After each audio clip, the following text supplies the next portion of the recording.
Well, today is the day to get onto the B2B webinar. That would be the business-to-business webinar, Frank. That's correct. You can do so by clicking down below or right over here. With that said, this is your TBWS Daily, and I'm your host, Brian Stevens. Good to be back. And I'm Frank Gray. Nice to see you.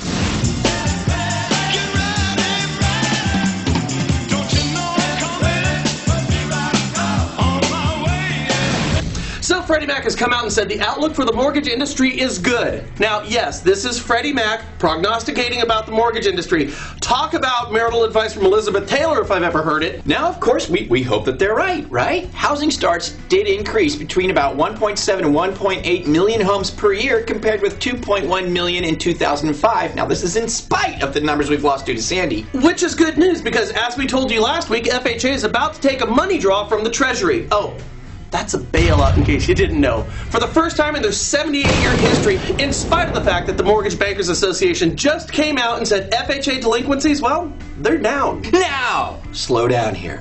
Let's check this out. Ginnie Mae offers bonds on FHA loans. So Ginnie Mae incurs losses when FHA doesn't cover losses that result from issuer defaults in the event loans are uninsured and proceeds do not cover losses from default, according to its own audit report. Now, one would think that this would make Ginnie bonds less attractive to investors, which could then drive the price of those bonds up to attract more Ginnie borrowers. And so, driving the price up, that means higher rates. Higher rates possibly at a time when we once again have seen a new record low with rates. So, watch out for that.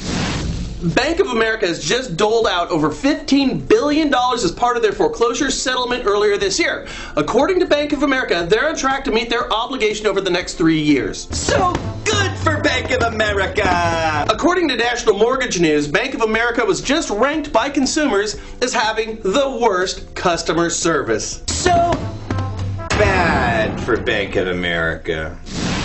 In comments made to the Operation Hope Global Financial Dignity Summit, God, that's a mouthful, Ben Bernanke acknowledged the improvement to the housing industry, but said we're still having obstacles like stubbornly high unemployment in front of us. Which has just increased due to Sandy, which if you think about it, I mean, someone's gonna have to drag those roller coasters out of the Atlantic Ocean, which means if Sandy's responsible for creating temporarily higher unemployment, Sandy's going to be the reason for job creation in the near short term. The good news is folks are still buying homes, getting loans, and strangely, defaults and late payments seem to be edging down. That's good for all of us.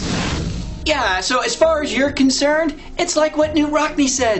Win this one for the Gipper. That doesn't make any sense. Show me a gracious loser, and I'll show you a failure. I think that's really in the wrong direction. Okay.